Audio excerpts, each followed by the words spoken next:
Thanks everyone. Let's get started.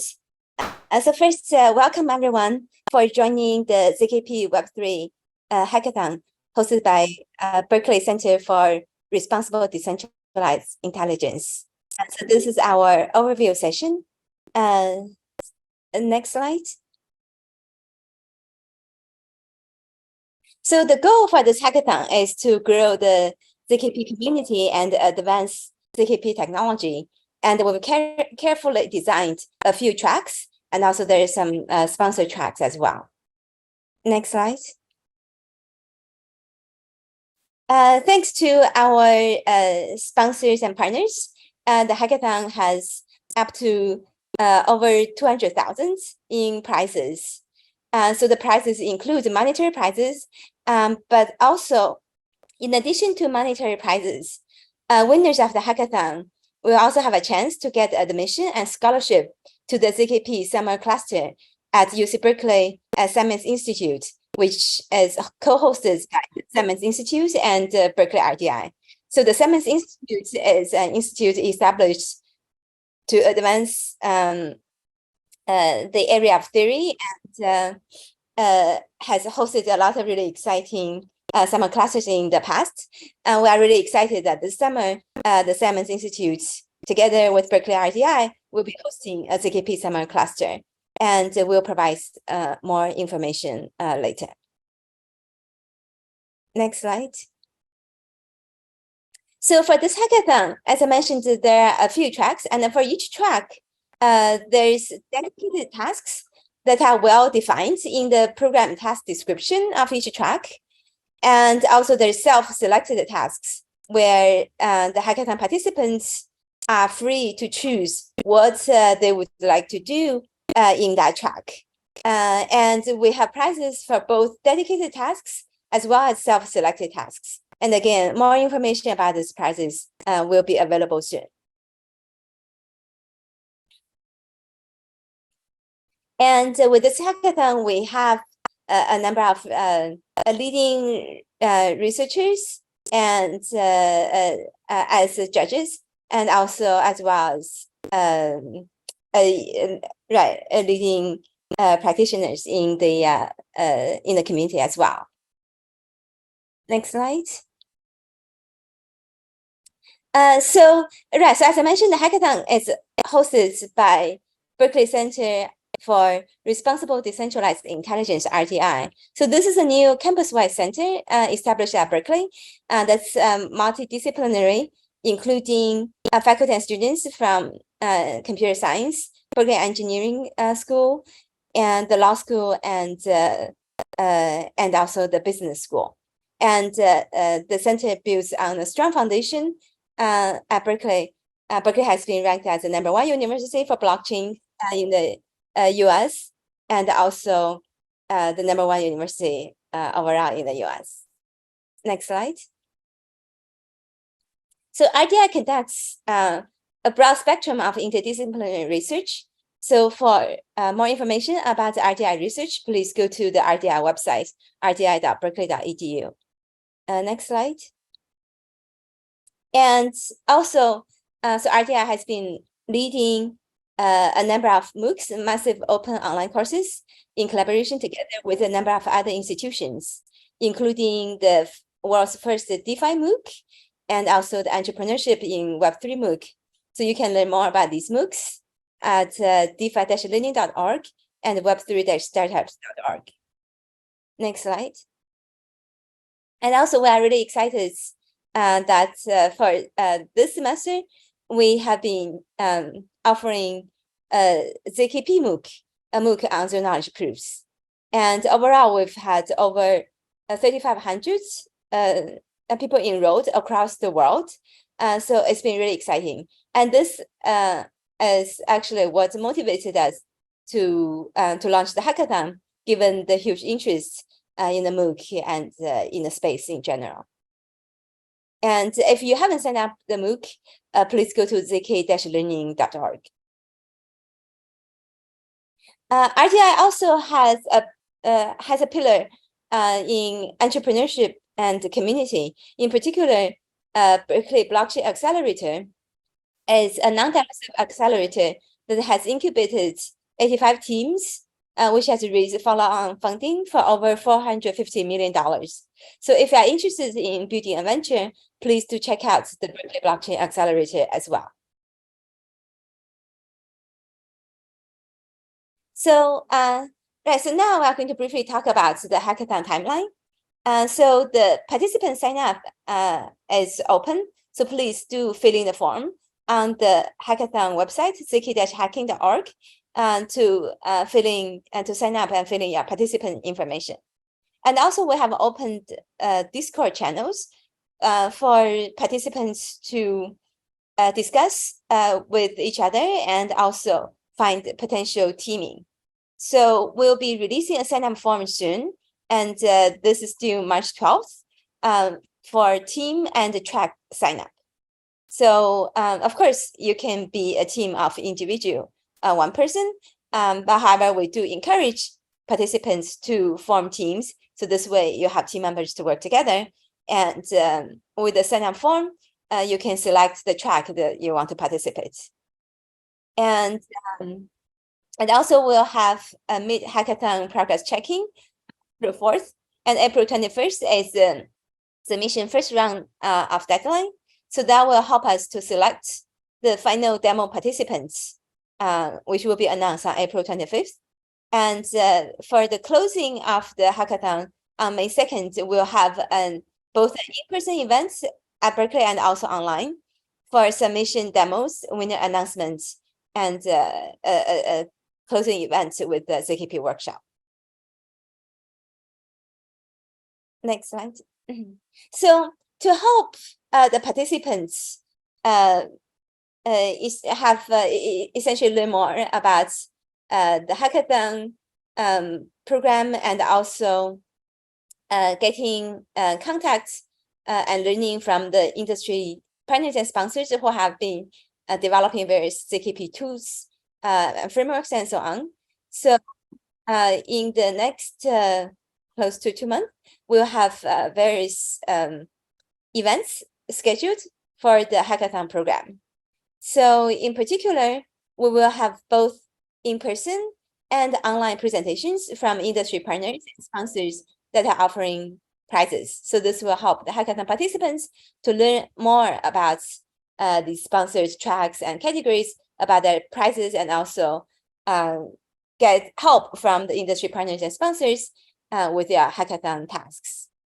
And in general, just like today, so these will be scheduled at 5 p.m. PST Tuesday weekly, and you can join online via Zoom or in person at UC Berkeley. We understand that this time zone doesn't work for everyone across the globe, so these sessions will be recorded. And so for people who cannot join due to time zone and other schedule conflicts, you can watch the recording afterwards. And also for industry partners and sponsors who offer prizes, they will also offer weekly virtual office hours chosen by the industry partner and sponsors to help answer hackathon participants' questions and so on. And again, we encourage everyone to join Discord and have discussions on Discord. The industry partners and sponsors will be joining the Discord as well. So I wanted to briefly explain about some motivation for the specially designed tracks for this hackathon. So the hackathon, this hackathon's tracks aim to show, one is we want to show that actually every developer now can learn to use ZKP technologies for building applications. This includes the ZK application track and also the sponsor track. And also another important goal for this hackathon is to show that decentralized collaboration can effectively bring the community together to build the key technologies and public goods in ZKP. This includes the zkBridge, zkCircuits, and the zkBenchmark track.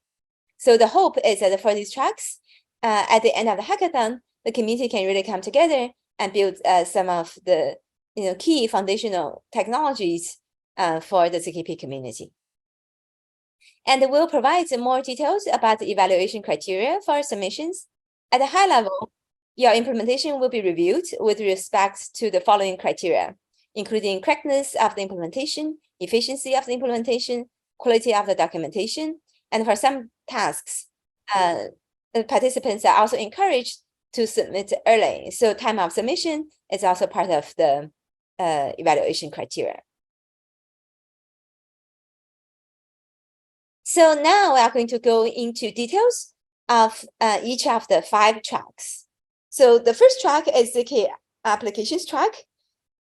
So as I mentioned, this track is designed to really show that every developer today can learn ZKP technology and develop novel applications. So, so participants are encouraged to build new blockchain Web3 applications using ZKP protocols, including a broad range of areas, including DeFi, NFT, games, decentralized identity, and privacy, and so on. And this will be a self-selected task. So essentially, participants can decide what application you want to build. We also have 2 sponsored categories for prizes in this track. So the first one is sponsored by Alio, and for participants to build ZK gaming using Alio framework, with a sponsored prizes in total for 30K. And also another category is using ZK for mobile use cases. And this is this category prize is provided by Cello. And again, for more information, you can go to zk-hacking.org to learn more details about this track. We also have a sponsored track on writing ZK applications with SNARKS. And this is sponsored, and so this is with SNARKS developed by O1 Labs. And the prizes is provided for 10K for participants that best showcase the potential of zero-knowledge applications written in SNARKS. And more details will follow.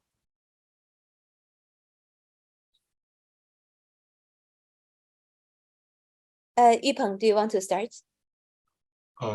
Yes, so I can take it from here. Yeah. So hi everyone, I'm Yupeng Zhang, and I'm going to briefly talk about the second track called the ZK circuits. So the main goal of this track is to develop efficient circuits and protocols for the common computations in zero-knowledge proof applications right now. Those include zk rollups, zkBridges, and zkEVM.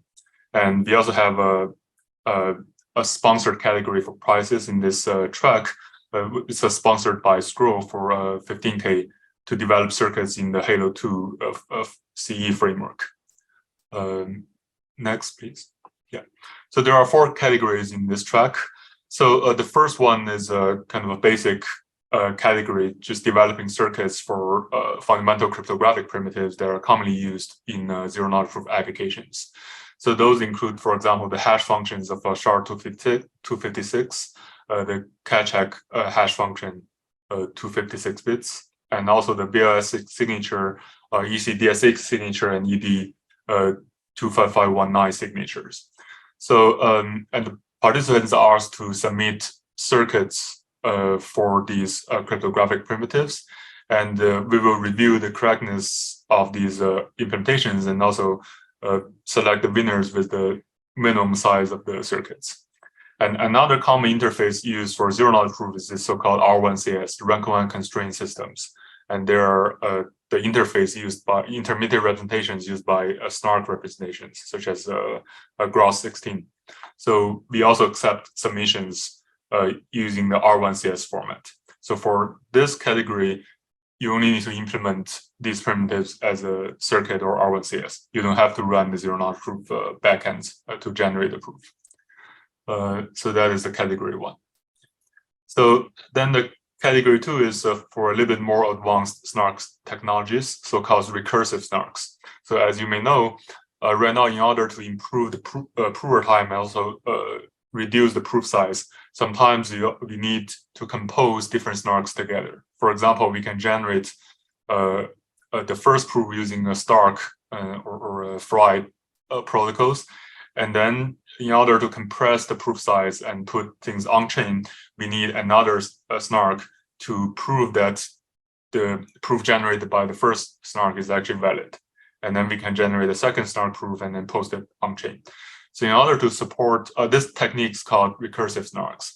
And in order to support this type of proof composition, we need several primitives. And we are trying to optimize the circuits for these primitives in this category. So the first subtask is to write operations for so-called cycles of elliptic curves or two chains of elliptic curves. As an example, we can have, for example, the first SNARK using the BOS 12377 curve, implementing the proof generation of the SNARK on this curve. And then we are going to use the second curve, for example, BW 6761 curve, to implement the bilinear pairing and group exponentiation operations of the first curve as the base group of the second curve. And the goal of this subtask is trying to implement the proof verification of the first SNARK using the second SNARK. And again, the goal of this task is for participants to submit circuits implementing this primitive on the second curve. And we're going to check for correctness and select the submissions with the minimum number of gates or R1CS constraints. So then the similar things will happen for Stark proofs, for example. We are going to ask you to write the circuit using a second Stark to verify the proof of a first Stark generation of a proof using the Fry IOP framework. And the last one is for cross-field arithmetic.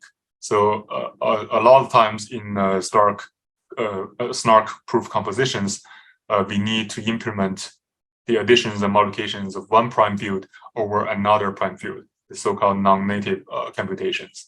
And the goal of this subtask is trying to implement these operations, and again, using a circuit or R1CS format. Yeah, so that's the second category. Next. So then the third category is a little bit more advanced.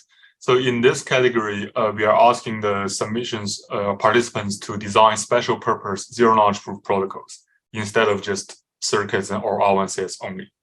So the goal of this category is again to design protocols for these kind of basic crypto primitives like hash functions and BLS signatures and ECDSA signatures.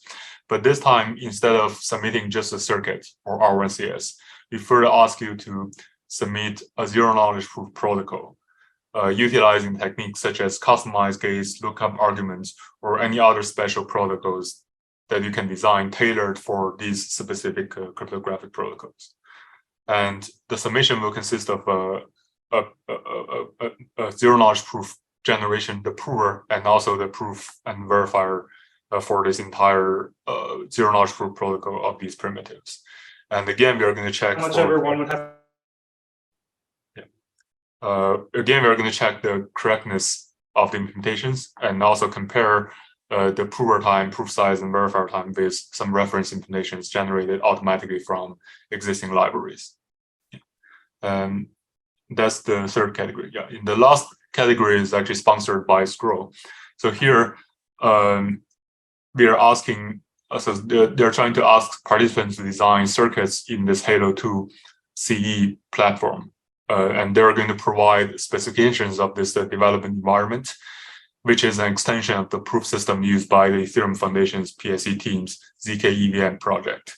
And they also ask for the implementation of these three fundamental hash functions. Yeah, so that's a quick summary of this track.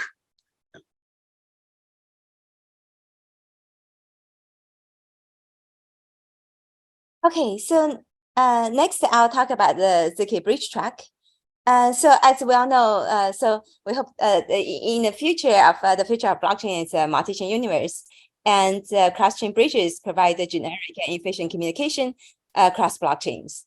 And we have a number of desired properties for these cross-chain bridges, including generality, so that it can support many different applications, should be efficient for on-chain verification, and also secure with the trust minimization.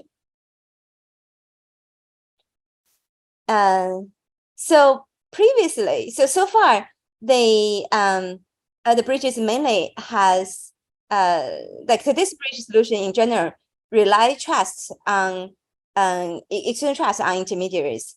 For example, either it's a small committee or external oracles and so on. Next slide. So, however, unfortunately, these bridges have had huge security issues. Within just the last 18 months, over $2 billion have been stolen in cross-chain bridge attacks. And a number of these attacks, actually, the attacker was able to compromise a significant fraction of these small committees, and hence was able to steal money from the bridge. So the key question is, can we build practical bridges without relying on any external trust? So here, with the zkBridge, we propose a new solution that's essentially replace the honesty assumptions with cryptographic assurance utilizing zero-knowledge proofs. And in particular, here is succinct proofs. And and also we with the zkBridge, we enable efficient verification we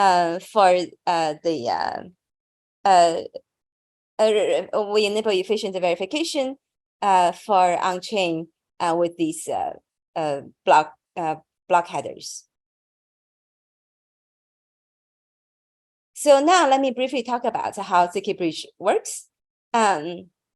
So in this case, there is a block header relayer. So anyone can be a block header relayer, and the block header relayer relays block headers from the sender chain to the receiver chain.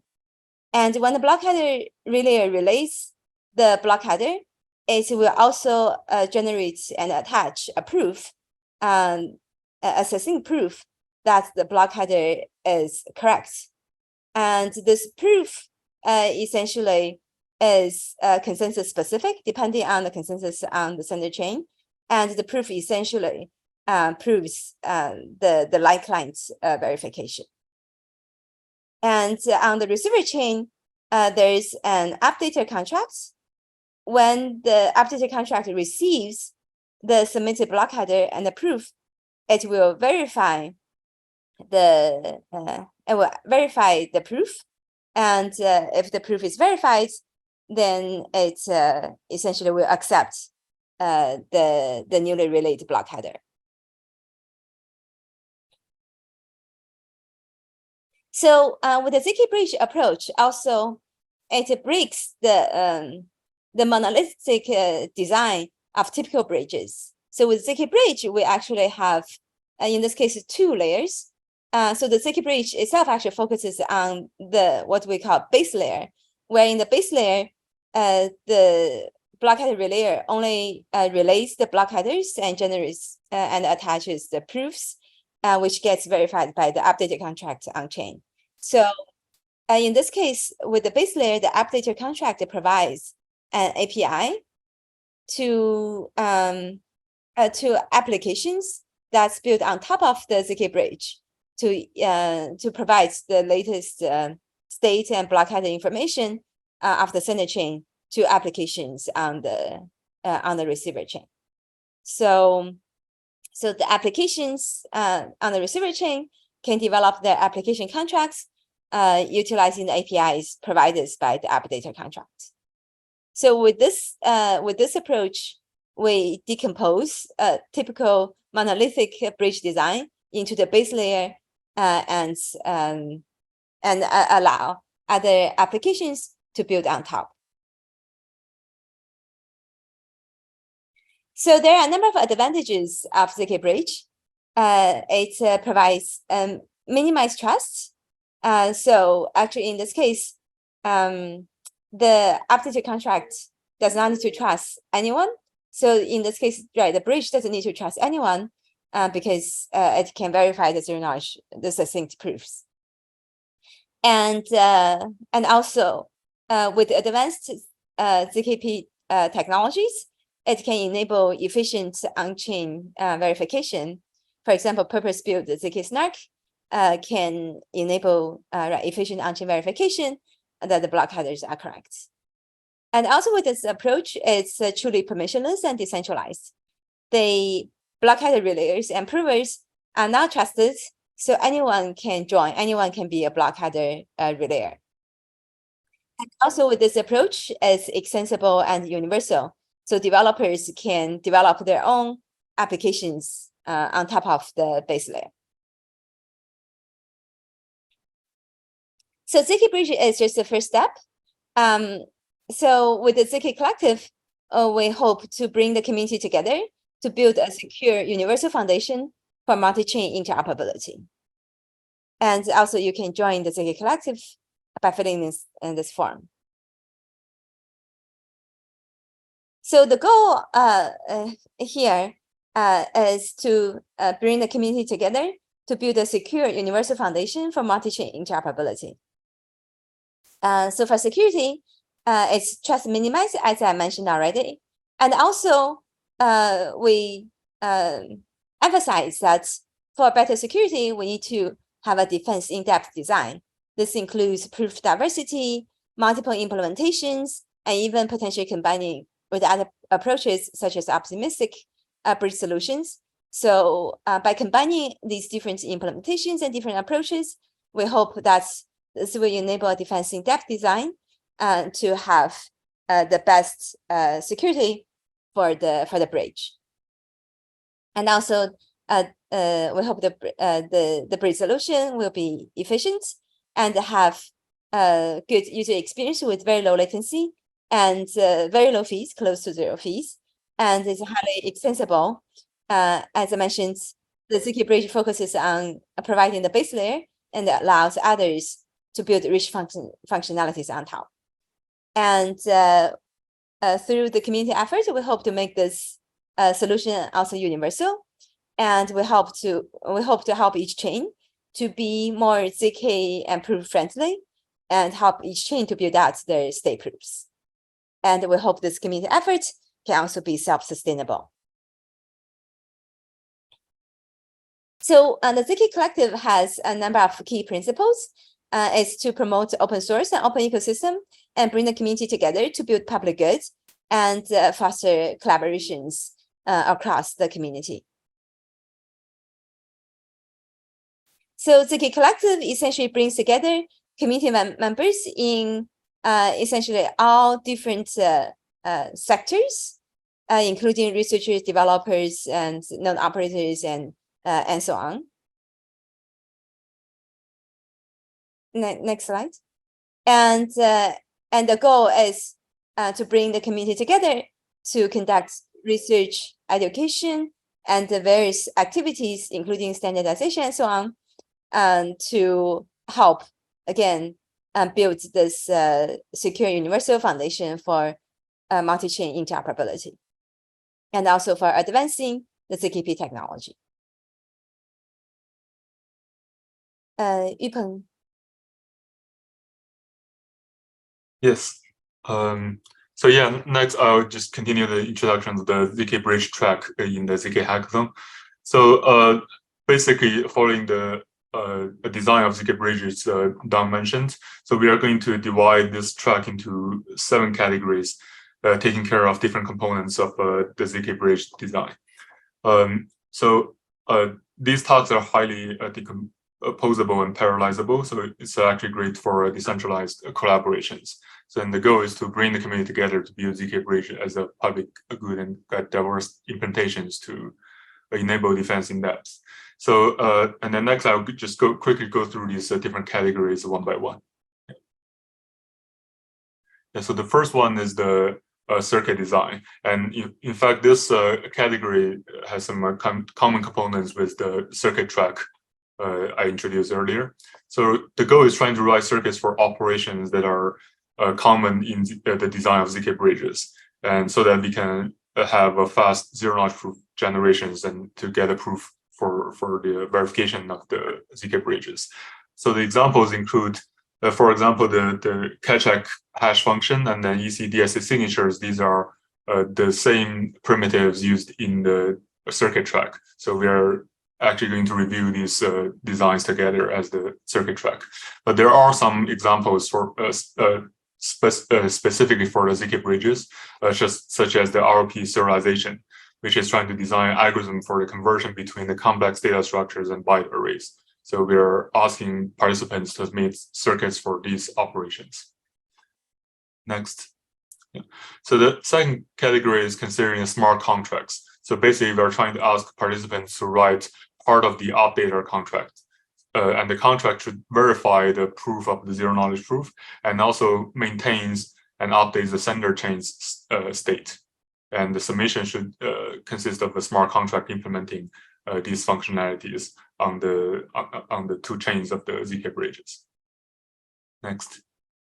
Yeah. So the third category is about the block header relayer. So this is considering the relay network component of the zkBridges. So basically, what we are asking here is that you should develop this block header monitor. So given the source chain, you should build a monitor to continuously connect to full nodes of the chain and to retrieve new block headers. And in this category, we are assuming that you already provided a placeholder for zero-knowledge proof generation. So you don't have to implement the zero-knowledge proof for the for checking different status and updating the new block headers. You need to call the placeholder for the zero-knowledge proof generation API and retrieve a proof from this placeholder.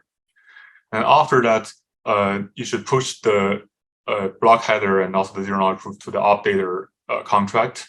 And also for different target chains, you actually the proofer can call the API provided by the updater contract to deliver the block headers and zero-knowledge proofs. So that is the third category of the zkBridge track. Next. Yeah. So and then the fourth category is about message passing services.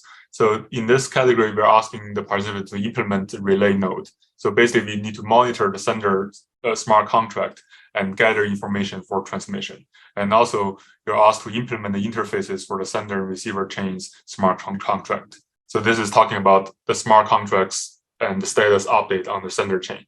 And you should build, for example, relay node to generate a Merkle tree proof, proving that this new status of the smart contract are included in the new block header of this zkBridge design. Yeah. Next, please. Yeah. So then the next category is asking you to build cross-chain applications. So this is on the higher level of the design. So in this category, you can actually implement applications that leverage a cross-chain communication. For example, you can actually build a token transfer and swaps and NFT staking and other applications that you can think of on top of this zkBridge design. Next, please. Yeah, so then the sixth category, we are considering the defense in-depth design. So as Don mentioned, in this whole design, we are trying to improve the security of these bridges. And we can actually design a framework that leverages different implementations and the different zero-knowledge proof generations, and even the combination of zero-knowledge proof zkBridges and optimistic bridges. So we are asking the participants to submit kind of proposals and designs for this combination of a different mechanism to build this defense in-depth design.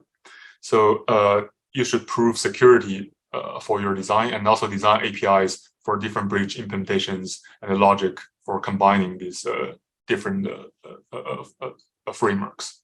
And there is a prize provided by the Genesis builder of 10K for this category. Next. Yeah, so and then the last category is also sponsored by Ripple. So it's asking you to do an instantiation of the zkBridge on the X-Ripple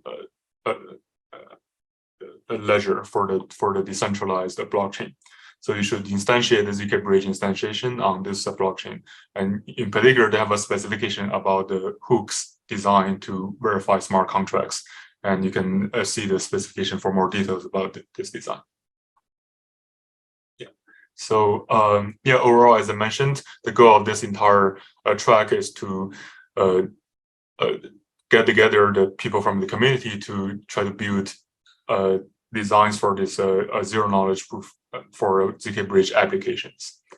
And next, I believe Divesh will talk about the next track of zk benchmarking.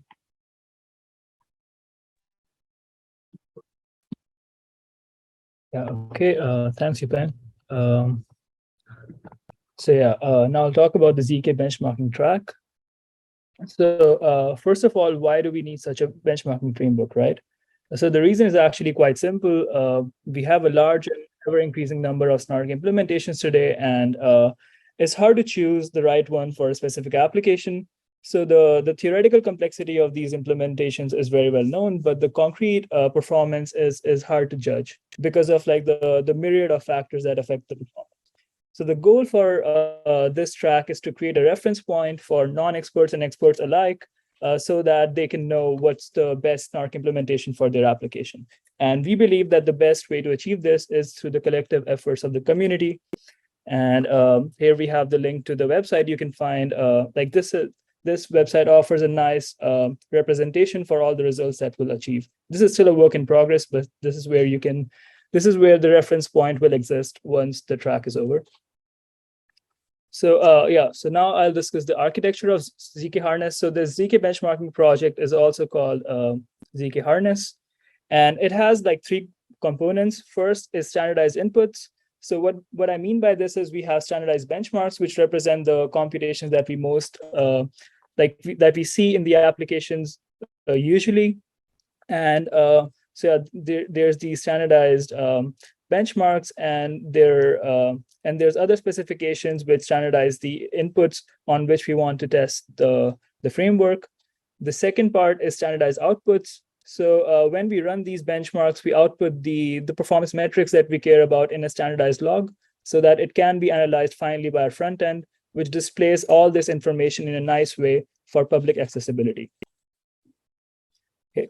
So the benchmarking track also has dedicated tasks and self-selected tasks. So I'll discuss the dedicated task shortly.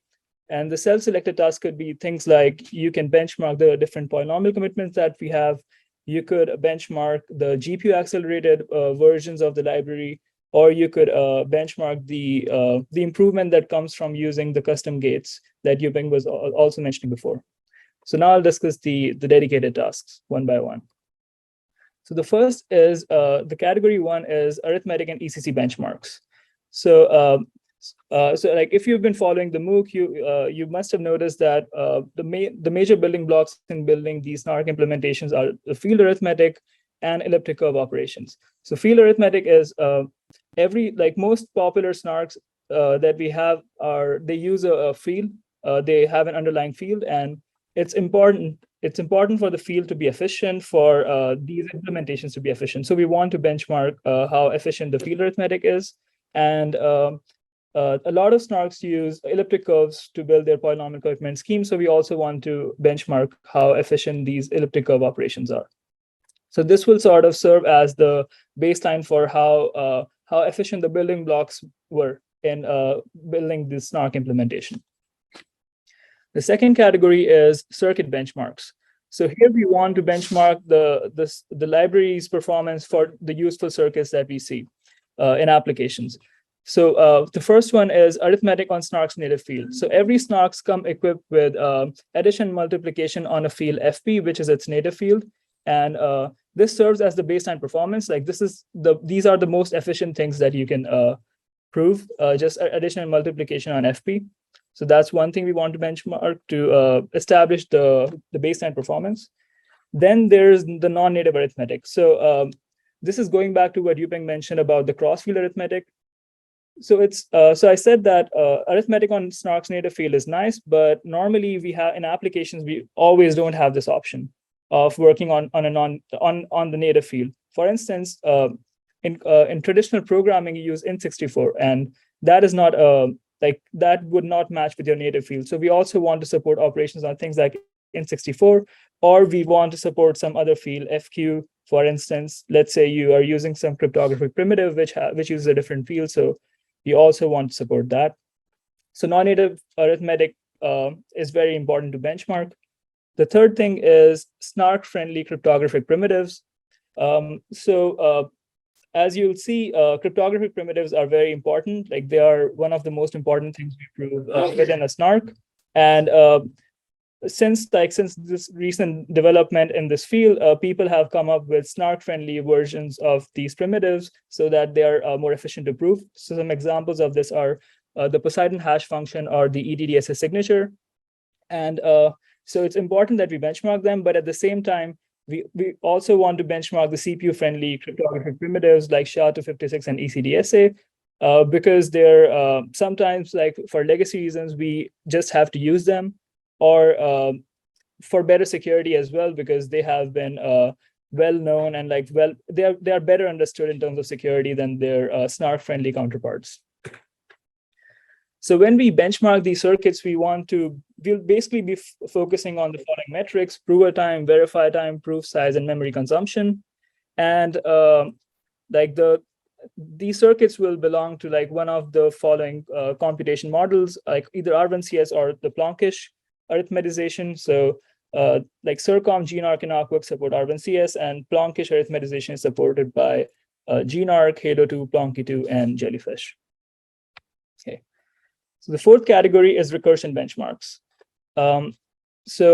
Again, you might be aware that you can prove any arithmetic circuit with a SNARK, but there's some specific kind of circuits which are of special interest, which are like the verification circuit of a SNARK. So what I want to say is, let's say the circuit that you're proving corresponds to the verifier of a SNARK. So I'll give you some examples. I think that will make it simpler. So let's say you want to parallelize the prover. So you have some computation, which was basically a concatenation of C1, C2, C3. And it's a very big computation which you want to parallelize. So what you can do is you can have, you can spin up 3 different machines, have them create proofs for these different computations, C1, C2, C3, get the proofs pi1, pi2, pi3, and then create one proof which just verifies these proofs. And the final proof that you get now attests to the computation of C1, C2, C3, but it's just a single proof as opposed to 3, and you got some trivial parallelization here. So that's one example of using recursion. So here you're seeing that in this big circle, the circuit that I'm running is the verification circuit for the SNARKs that created these proofs pi1, pi2, pi3. The second example is incremental computations, where something like recursion is useful. Like these are just 2 examples. There are much more, but just to give you an idea. So here, let's say you have a computation which operates in time steps. So the output at time t+1 depends on is basically a state transition function applied to the output at time t. So now let's say if you want to prove that the output at time t+1 is correct, one way, the naive way to do it is to just apply the state transition function t+1 times. But now as you proceed, your proofs are getting more and more expensive, which is clearly not ideal. But with something like recursion, what you can do is if you keep creating proofs for every time step, then all you have to prove is you have to verify the proof up to time t, and then you just prove one state transition to prove that the output at time t+1 was indeed the correct output. So this shows how powerful something like recursion is. And it's like I said, it's a very useful ability if efficient. It has to be efficient, otherwise maybe just doing the entire computation was more efficient than verifying a SNARK. So we want to benchmark how a lot of libraries these days support this recursive verification, and want to benchmark how efficient it is and how they compare.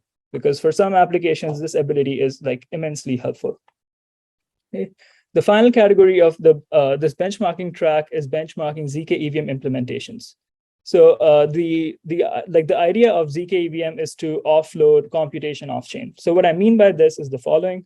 So on the left, we have the traditional blockchains. This is the traditional solution where a virtual machine runs on this blockchain. And when the transactions come in, this virtual machine just executes all the transactions to make sure that the outputs that come from it are right. It just executes everything. And this is quite inefficient because since it's a blockchain, a lot of nodes have to execute the same set of transactions, and it just ends up being very expensive. Everything there's a lot of duplicated effort. And the idea of zkEVM is to offload all of this computation to off-chain, someone does it off-chain and then just creates a proof showing to like proving to the blockchain that yeah, indeed these transactions were executed correctly. So the way this happens is you have the transactions, you run them, you get a computation trace out, then you send this computation trace along with the transactions to a circuit which verifies, which can verify the EVM operations. You create a proof for this circuit for this particular instance. You get the and then you send the transactions as well as the proof to the verifier, to a SNARK verifier that runs on chain. And now instead of executing all the transactions, this chain simply just verifies the proof, the short proof. And just to like bring this point home, think of this as maybe you have 1,000 transactions, and instead of like executing all 1,000 of them, now you just verified a proof which takes milliseconds to verify, and that's all you needed. So this is like a great capability, and it helps scale blockchains by orders of magnitude. And as part of this category, we want to generate a variety of workloads for zkEVMs, and then we want to benchmark various zkEVM implementations on those workloads. Okay, and I just want to. So that was like that was all I wanted to say about zk benchmarks. And I just want to acknowledge zkCollective here because multiple of these tracks are supported by them, and their goal is to bring the zk community together. So like bring more people into the community, and through that also advance the ZKP technologies at the same time for public good. And here's a link to the website, and you can also use the QR code. Finally, the next steps for you are, as a participant, sign up on the website, join the Discord. That's where that's the best way to reach out to us to ask any question, logistics. Otherwise, find teammates. You can create channels. Just like feel free to do that. And I think March 12th is the deadline for team and track sign up. And again, the sign up form you can find at zkhacking.org. And that's it. Thank you. Great. Yeah, thanks everyone. If people have questions, we can also help answer some questions. And again, as we mentioned earlier, so we hope that with this hackathon, the participants can really show can experience any developer today can learn ZKP technology to build applications. And also we truly hope that through this hackathon, we can bring the community together. At the end of the hackathon, we hope that we can actually have community built zkBridges and also have community built zk benchmark together as well.